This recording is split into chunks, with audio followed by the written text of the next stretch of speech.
के साथ उर्वशी। पूरी दुनिया में तबाही मचाने वाला कोविड-19 अभी भी हमारा पीछा नहीं छोड़ रहा है। एक बार फिर कोविड डरा रहा है। इसके नए सब वेरिएंट JN1 ने लोगों की चिंता बढ़ा दी है। इस नए सब वेरिएंट की पहचान सबसे पहले लक्समबर्ग में की गई, जिसके बाद आइसलैंड, यूके, फ्रांस और अमेरिका में इसके मामले सामने आए। बीते दिनों इसने भारत में दस्तक दी और इसकी वजह से 5 लोगों की मौत भी हो गई। वहीं मध्य प्रदेश में कोविड के 3 मामले सामने आए हैं। इनमें 2 केस इंदौर के हैं जो मालदीव से लौटे हैं और एक जबलपुर से है जो महिला नॉर्वे से लौटी है। मध्य प्रदेश प्रशासन ने नए सब वेरिएंट को देखते हुए अलर्ट भी जारी किया है। इसके साथ भोपाल में कोविड के लक्षण वाले 12 संदिग्ध मरीज मिले हैं। सभी के सैंपल जांच के लिए all India institute of medical science यानी कि एम्स में भेजे गए। Disease control and prevention centre के मुताबिक कोविड का यह सब वेरिएंट ओमिक्रॉन सब वेरिएंट BA.2.86 का वंशज है, जिसे पेरोला भी कहते हैं।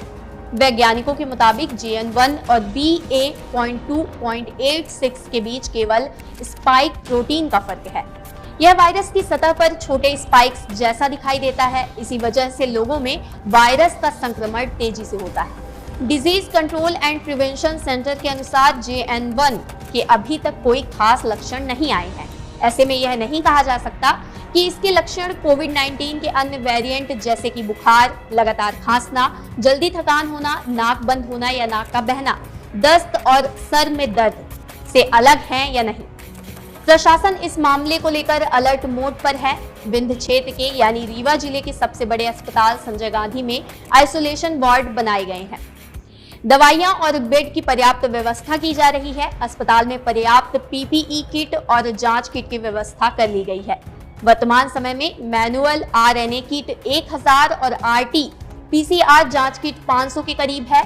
इसके अलावा संजय गांधी अस्पताल में आइसोलेशन वार्ड को अच्छी तरह से तैयार कर लिया गया है। अस्पताल में व्यवस्थाओं को लेकर विंध्य फर्स्ट ने संजय गांधी के डीन डॉक्टर मनोज इंदुलकर से बात की और उन्होंने यह जानकारी दी। अभी वर्तमान में हम लोगों को शासन से गुड गाइडलाइन प्राप्त हुई है और सावधानियां बरतने हैं तो हम लोगों को कहा हैगा।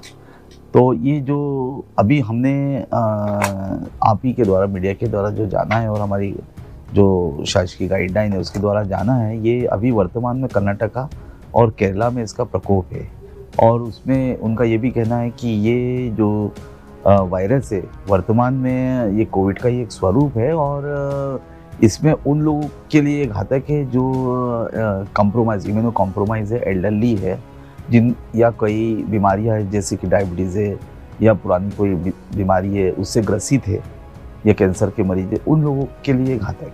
आम जन के लिए अभी उतना घातक नहीं है, लेकिन हाँ ये कहा गया कि इसकी जो इन्फेक्टिविटी है, इन्फेक्शियसनेस है वो ज़्यादा है।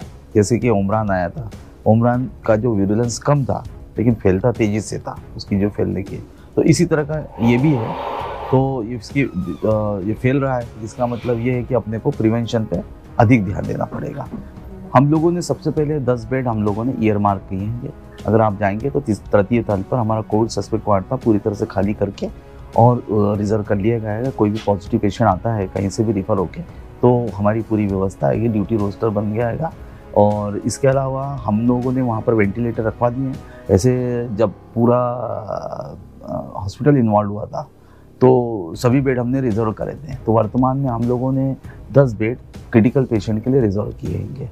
और फिर जैसे इसका प्रकोप आता है तो हमारे पास जो 800 बिस्तर का हमारा संजय गांधी है उसमें 792 पर हम लोगों ने पूरे तरह से ऑक्सीजन लगा के रखी है कि सेंट्रल ऑक्सीजन है। और ऑक्सीजन के हमारे पास बड़े 50 KL के वो है सिलेंडर, बड़े वो है। तो हमारे पास प्रचुर मात्रा में ऑक्सीजन है, ऑक्सीजन की कोई कमी नहीं है। 362 के करीब हमारे पास ऑक्सीजन सिलेंडर है जो केवल हम ट्रांसपोर्टेशन के लिए ही यूज़ करेंगे। पेशेंट आता है 3 नंबर गेट से हमने व्यवस्था की है, वहाँ से सिलेंडर के द्वारा उसको तृतीय तल पर स्थित जो हमारा वो है पहले कार्डियक ICU हुआ करता था उसी को हम लोगों ने उसको रिजर्व किया है। 181 के करीब हमारे पास ऑक्सीजन कंसनट्रेटर है, वो भी हमारी व्यवस्था बनी हुई है। और बाकी जितने भी इंस्ट्रूमेंट है हम लोगों ने उसको टेस्ट किया है और जो नहीं काम कर रहे हैं उनको हमने कंपनी को लिखा है कि वो उसको सुधार। तो हमारी पूरी तैयारी है। 30 जनवरी 2020 को देश में कोविड का पहला मामला सामने आया। चीन के वुहान से लौटा छात्र संक्रमित पाया गया। तब तक दुनिया के 18 देशों में संक्रमण के मामले सामने आ चुके थे। ऑक्सफोर्ड यूनिवर्सिटी ने उस समय बताया कि दुनिया में सबसे सख्ती के साथ लॉकडाउन भारत में ही लगाया गया था। इस महामारी ने 3 सालों तक असर दिखाया। पूरी दुनिया अपने घर में लॉकडाउन थी। एक के बाद एक वेरिएंट्स आते गए और अपना असर दिखाते गए। अब एक बार फिर इस वायरस ने दस्तक दे दी है, इसलिए सतर्क रहिए। कोविड की गाइडलाइंस को फॉलो करिए। घर से बाहर निकलते वक्त मास्क लगाएं और लगातार हाथ धोते रहें या फिर सैनिटाइजर का इस्तेमाल करें।